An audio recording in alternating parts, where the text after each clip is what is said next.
Will I ever be able to jump again without peeing my pants? Hi, welcome to our Ed Talks, little snippets of education to help you heal and feel empowered. I'm Justine Calderwood, pelvic floor physical therapist and certified birth healing practitioner. I get asked this a lot. People that reach out, moms that reach out and say, I've had a baby, I can't jump without peeing my pants, therefore I just don't do it. And it can be really frustrating when you can't participate in life and play with your kids and even do the things that you want to do, maybe for exercise, the exercise class, or going out for a run. And you might feel that you're just always going to be peeing your pants and there's just nothing that you can do about it, especially if you've had a baby, because I think we're just kind of told that and we have normalized that in our society. But I'm here to tell you that even though it may be common, it isn't normal, and you can start to heal and be able to be more active and jump without peeing your pants.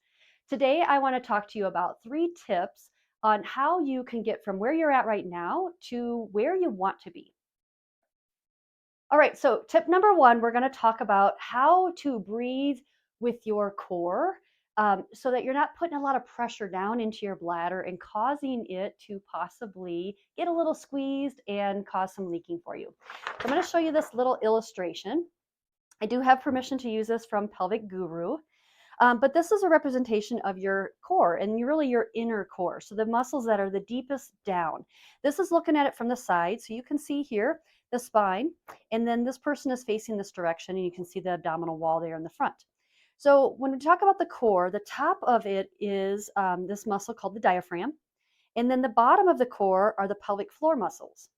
They get blamed a lot when the bladder is a little leaky. So most people think that it's just the pelvic floor's fault and they must therefore be weak and they have to strengthen. So we're going to talk a little bit about that. Um, all right, so with this core in the front, we have the transverse abdominis muscles. And those muscles, think about them going across from hip to hip, and they wrap around and attach onto the really thick connective tissue of the back. And then we also have these little muscles along the back called the multifidi muscles. So this, think of the core as like a canister. So that top lid is the diaphragm right underneath the rib cage. The bottom lid are the pelvic floor muscles. We have the front wall, which is the transverse abdominis, and then we have those little muscles in the back.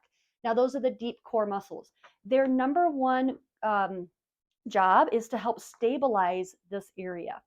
So when I talk about breathing with the core, I want to show you just real quickly on how to breathe with the diaphragm and allow the rib cage to move instead of allowing that breath to kind of push down onto the top of the bladder, which kind of sits right down into this area. We don't want that breath to go down and kind of squeeze that bladder, okay? So when we talk about breathing with the diaphragm and allowing that to move, we really want to bring attention to the rib cage. So if you see this, think of your rib cage going all the way around, and they attach onto the backside of your back. Okay, and there's movement in here. So as you inhale, we really want the rib cage to kind of move up, almost like a handle on a bucket, pulling up and out. And then as you exhale, the rib cage should move back down. Okay, so we inhale and we exhale. So what happens with that inhale and exhale if we're breathing properly? The diaphragm sits right here like a dome-shaped muscle right underneath the rib cage.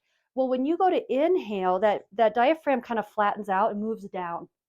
And at the same time, the pelvic floor muscles on the under, like the bottom, should also lengthen and move down. So what happens a lot of times, people aren't breathing with their rib cage, and we're not getting really good movement of the diaphragm nor of the pelvic floor muscles, and it's just not coordinated to work and support. So how can you breathe with the rib cage? Real simple thing that you can do is placing your hands right here at the top of your rib cage, almost like a C with your hands.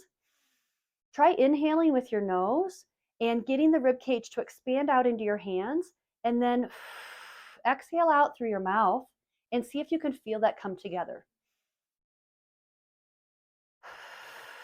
Okay, so give that a try. Use your hands. That gives your brain a little something to connect with.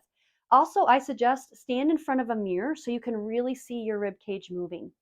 All right, there's other tips that I have there, but I'm not going to go into that right now on ways to get the rib cage moving even better.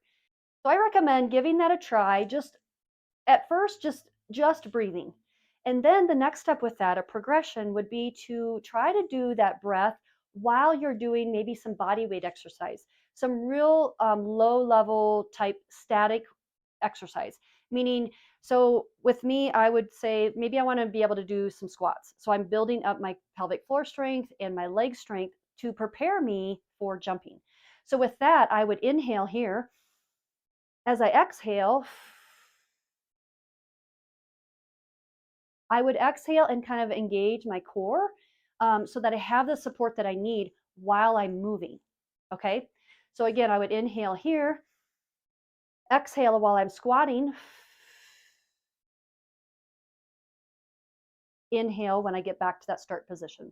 And that can be, kind of carried over to different types of exercise where you can really focus on the movement and the breath pattern. I'm not going to go into a ton of detail on that, but there is kind of a progression so that we can work on the breath along with exercise so that we can move to something more dynamic like jumping.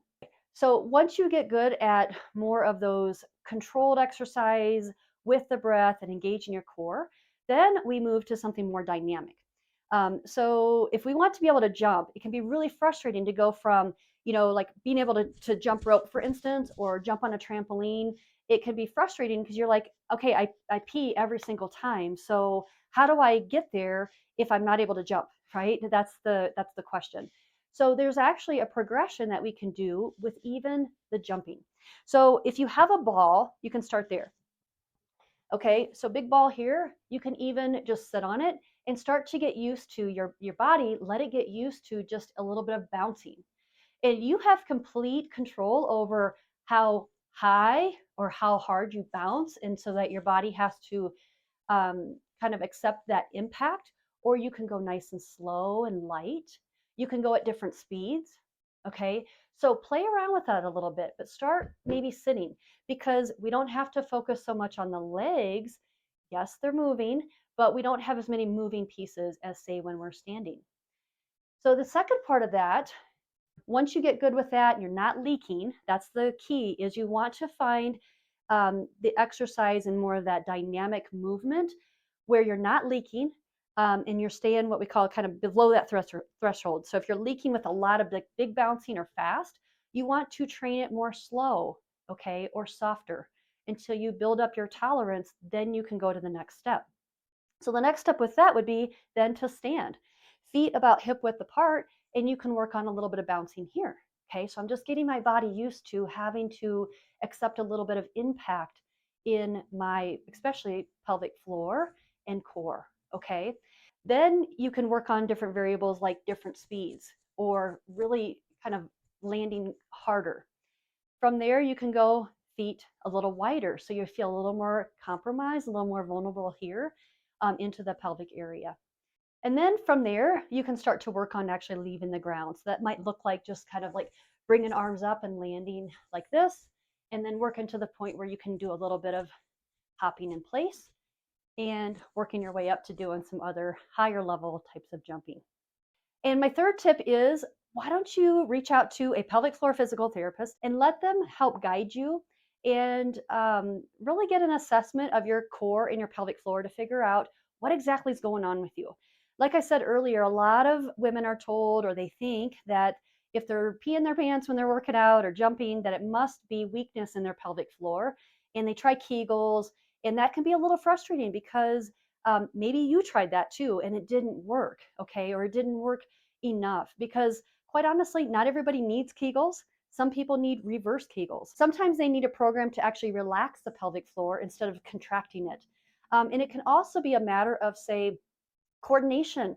Is your core working the way that it should work in the time that it needs to be working? So getting an assessment by a pelvic floor physical therapist can take the guesswork out of this for you on what your body needs and how to get to that goal that you want so that you can be more active and enjoy your life more.